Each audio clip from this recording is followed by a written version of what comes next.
Hi, in this video I want to show you how to download apps without opening App Store on iPhone.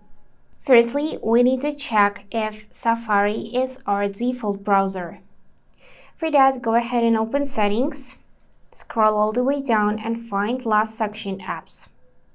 Now pick Default Apps and make sure that Safari is set as your default browser app.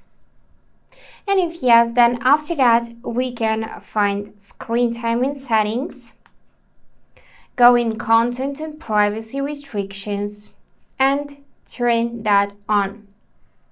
After that, select App Store purchases, app installations and purchases. Here, find installing apps and make sure that it is allowed in the setting. So make sure to tap on allow to be able to allow install apps from different sources. And after that, go ahead, open Safari. Here find any game you wanna install.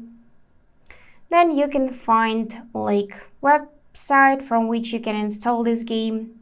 Or you can click on the button install and you will be redirected to App Store, of course, and you can tap get and download this game or app and so on. So you can do it through Safari as well. And that's it for today. If this video was helpful, please subscribe, like and comment. And I wish you all the best. Bye bye.